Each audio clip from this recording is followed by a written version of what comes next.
जय श्री कृष्णा। राधे राधे। भक्ति जैनों, आज आप सभी श्रवण करेंगे सावन मास की मासिक शिवरात्रि व्रत कथा। पूर्ण फल देने वाली ये मासिक शिवरात्रि व्रत कथा है। इस कथा को श्रवण कीजिए तो पूरा कीजिए भक्तजनों, अधूरा मत छोड़िए। ये भोले और माता पार्वती के ये मासिक शिवरात्रि व्रत कथा है। इन्हें सुनने से तो आपका सारा मनोकामना पूर्ण होंगे। तो बोलो शिव पार्वती माता की जय। जय श्री कृष्णा। राधे राधे। मेरे भक्त जैनों, आज आप सभी श्रवण करेंगे सावन मास की मासिक शिवरात्रि व्रत कथा। धार्मिक पौराणिक कथा के अनुसार चित्रा भानु नाम का एक शिकारी था।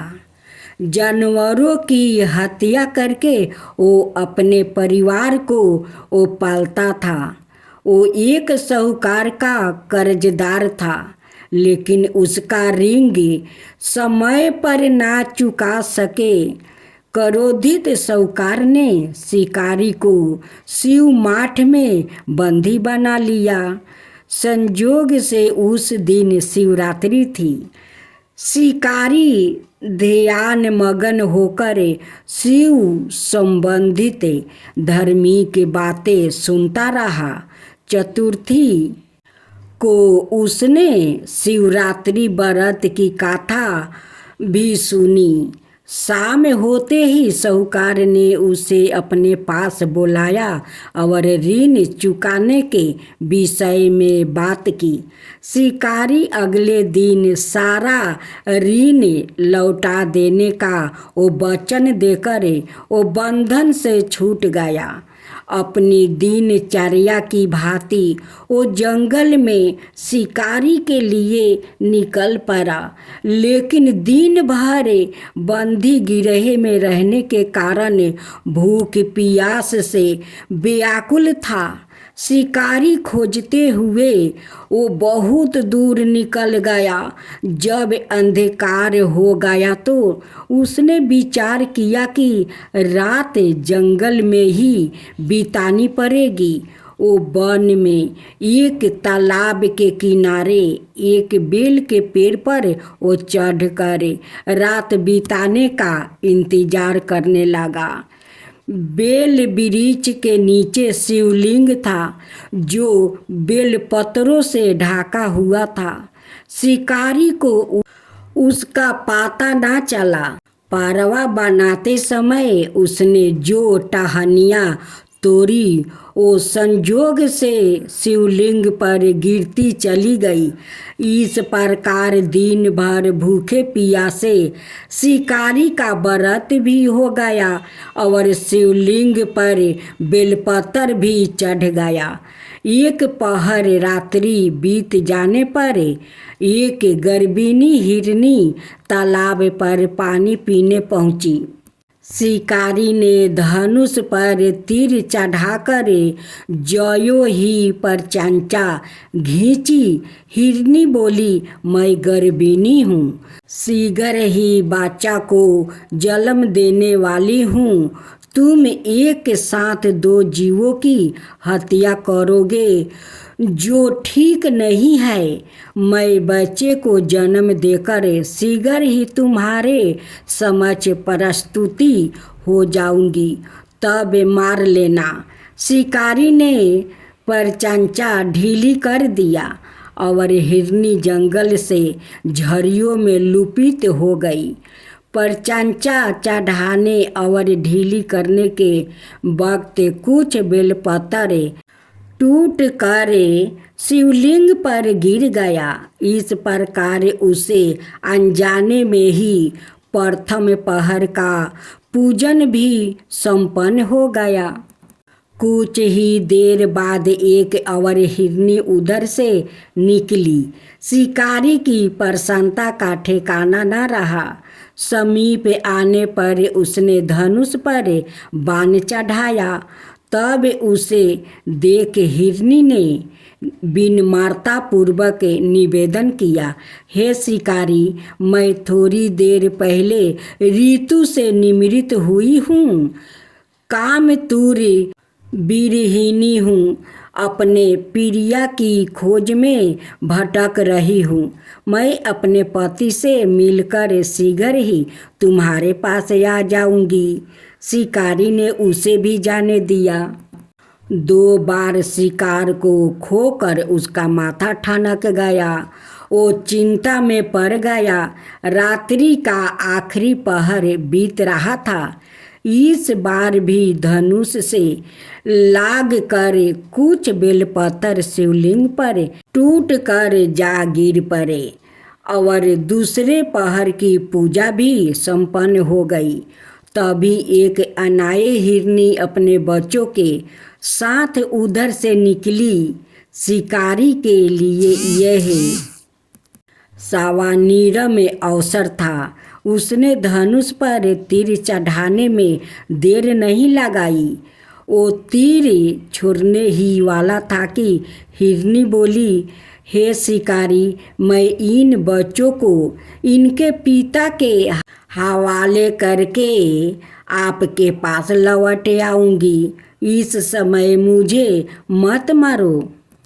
शिकारी हंसा और बोला, मैं क्या मूर्ख हूँ, सामने आए शिकारी को छोड़ दूँ? मैं ऐसा मूर्ख नहीं हूँ। इससे पहले मैं 2 बार अपना शिकार खो चुका हूँ। मेरे बच्चे भूख प्यास से बेघर हो रहे होंगे। उत्तर में हिरनी ने फिर कहा, जैसे तुम्हें अपने बच्चों की ममता सता रही है, ठीक वैसा ही मुझे भी। हे शिकारी, मेरा विश्वास करो, मैं इन्हें इनके पिता के पास छोड़कर तुरंत लौटने की प्रतिज्ञा करती हूँ। हिरनी का दुख भरा सवाल सुनकर शिकारी को उस पर दया आ गई। उसने उसे मिर्गी को भी जाने दिया।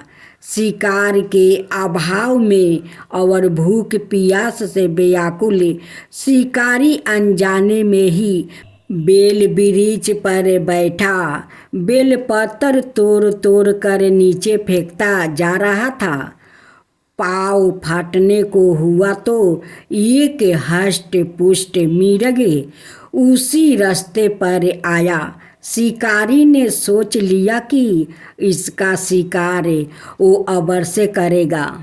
शिकारी की तनी पर चंचा देखकर मिर्ग मिनित सवार में बोला, हे शिकारी, यदि तुमने मुझसे पूरब आने वाली 3 मिर्गियों और छोटे छोटे बच्चों को मार डाला है तो मुझे भी मरने में बिल्कुल ना देर करो, ताकि मुझे उनके वियोग में एक क्षण भी दुख ना सहन पड़े। मैं उन हिरनियों का पति हूँ। यदि तुमने उन्हें जीवन दान दिया है तो मुझे भी कुछ क्षण का जीवन देने की कृपा करो। मैं उनसे मिलकर तुम्हारे समक्ष उपस्थित हो जाऊंगा। मिर्ग की बात सुनते ही शिकारी के सामने पूरी रात का घटना चक्कर घूम गया। उसने सारी कथा मिर्ग को सुना दिया। तब मिर्ग ने कहा, मेरी 3 पत्नियां जिस प्रकार प्रतिज्ञाबद्ध होकर गई है, मेरी मृत्यु से अपने धर्म का पालन नहीं कर पाएगी। अतः जैसे तुमने उन्हें विश्वास पात्र मानकर छोड़ा है, वैसे ही मुझे भी जाने दो। मैं उन सबके साथ तुम्हारे सामने शीघ्र ही उपस्थित हो जाऊंगा। शिकारी ने उसे भी जाने दिया। इस प्रकार परात हो आई। उपवास, रात्रि जागरण और शिवलिंग पर बेलपत्र चढ़ाने से अनजाने में ही पर शिवरात्रि की पूजा पूर्ण हो गई। पर अनजाने में ही की हुई पूजा का परिणाम उसे तत्काल मिला। शिकारी का हिंसक हृदय निर्मल हो गया, उसमें भगवान का वास हो गया। थोड़ी ही देर बाद वो मृग परिवार सहित शिकारी के समक्ष उपस्थित हो गया ताकि वो उनका शिकार कर सके, किंतु जंगली पशुओं की ऐसी सतता, सात्विकता और सामूहिक प्रेम भाव देखकर शिकारी को बड़ी गलनियाँ हुई। उसने मृग परिवार को जीवन दान दे दिया। अनजाने में ही शिवरात्रि का व्रत का पालन करने पर शिकारी को मोक्ष और शिवलोक की प्राप्ति हुआ। तो बोलो भोलेनाथ की जय, माता पार्वती की जय। कृष्णा राधे राधे। भक्तजनों, आज आप सभी ने श्रवण करेंगे सावन मासिक शिवरात्रि व्रत कथा। सावन शिवरात्रि के दिन व्रत रखने का विशेष महत्व है। आज सावन शिवरात्रि और इस दिन व्रत करने और भोलेनाथ का अभिषेक करने से भक्तों की सभी मनोकामना पूर्ण होती है और अपरम सुख की प्राप्ति होती है। सावन शिवरात्रि पर शिव मंदिर में जाकर महादेव की पूजा और अभिषेक करने वाले भक्तों के लिए इस गाथा का पाठ करना चाहिए। ऐसी मान्यता है कि सावन शिवरात्रि के व्रत में इस गाथा का पाठ किए बिना व्रत का पूर्ण फल नहीं मिलता है। हिंदू धर्म में हर साल 12 शिवरात्रि तिथि पड़ती है। यही महाशिवरात्रि साल में एक बार मनाई जाती है। मासिक शिवरात्रि हर महीने कृष्णा पक्ष की चतुर्थी तिथि पर मनाई जाती है। इन शिवरात्रियों में महाशिवरात्रि और सावन शिवरात्रि का बहुत महत्व माना गया है। आज सावन शिवरात्रि मनाई जाएगी। सावन शिवरात्रि पर भगवान शिव और माता पार्वती की पूजा करना मंगलमय होता है।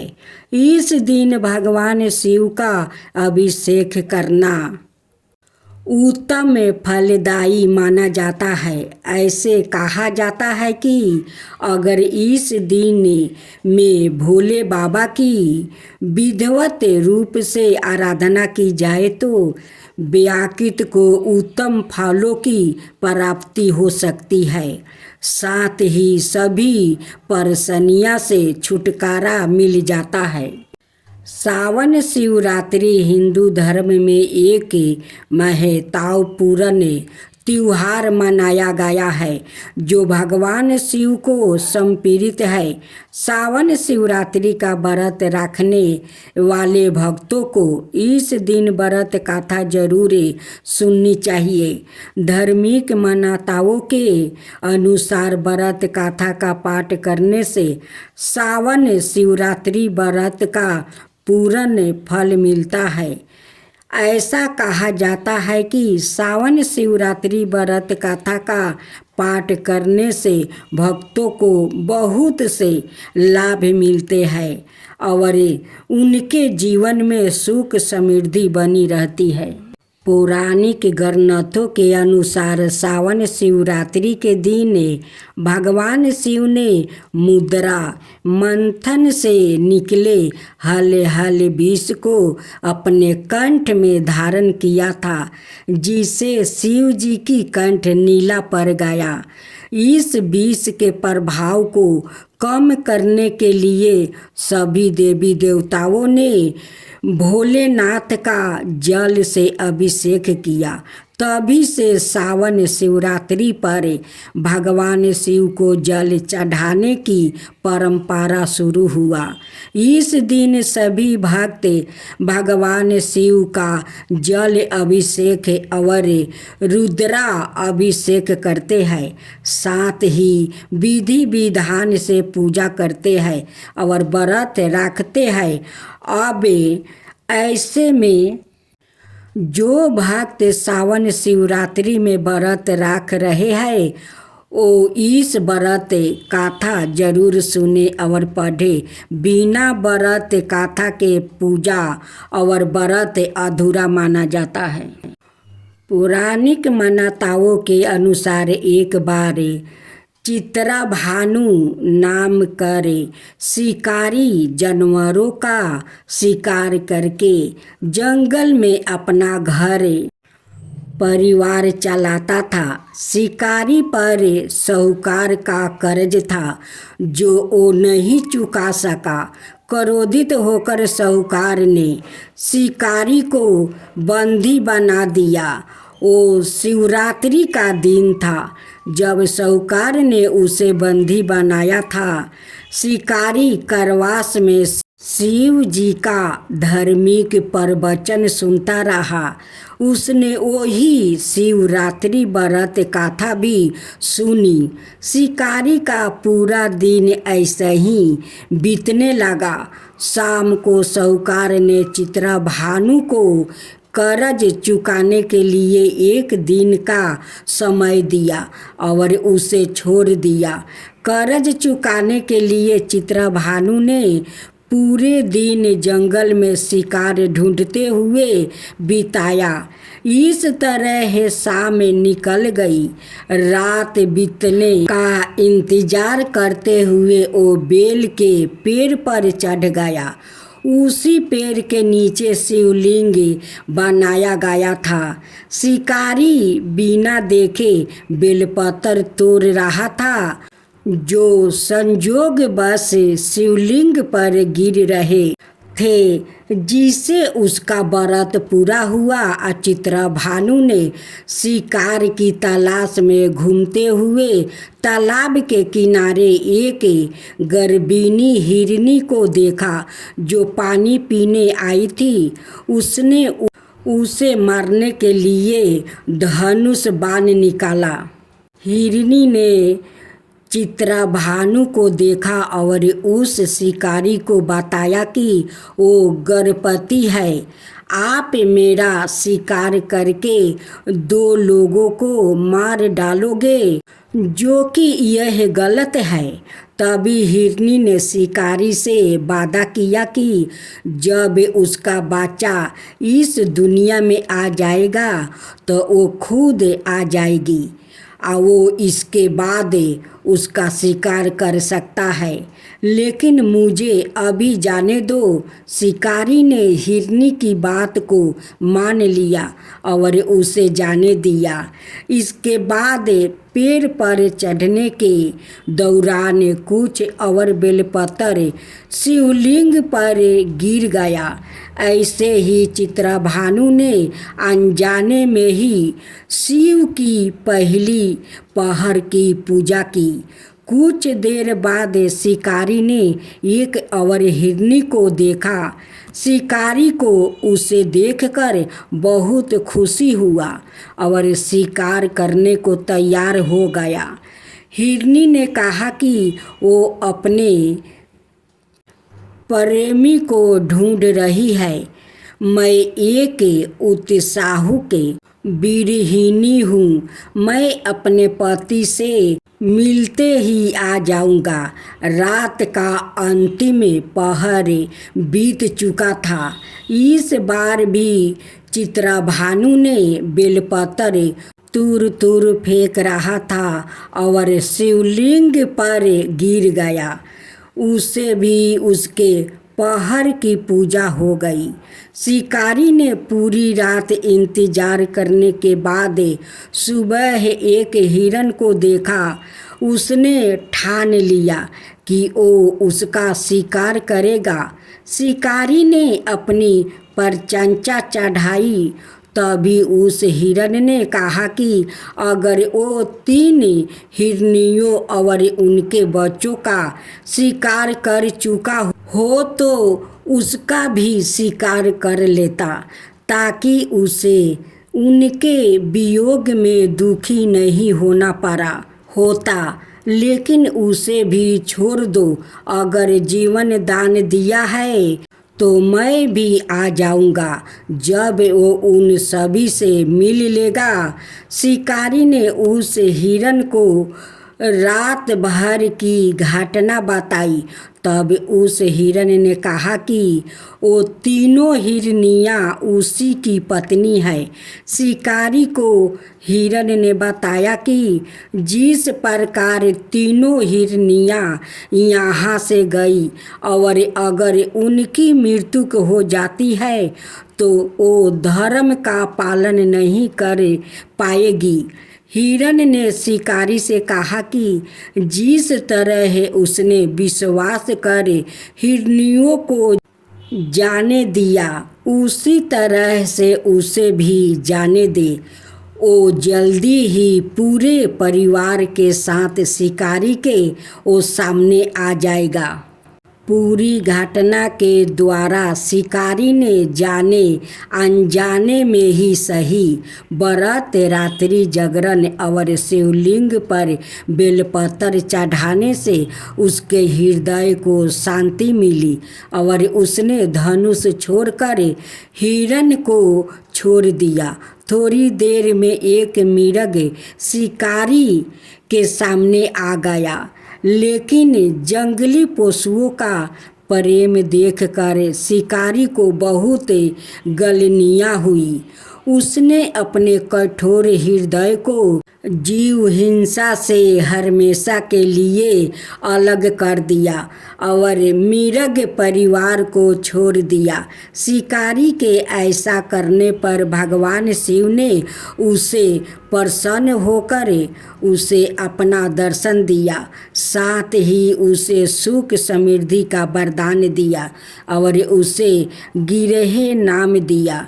इस प्रकार सावन शिवरात्रि के दिन भोलेनाथ की पूजा करने, कथा का पाठ करने, जागरण करने और चारों पहर की उपवास करने से भगवान शिव प्रसन्न होते हैं और भक्त की हर मनोकामना पूरी करते हैं।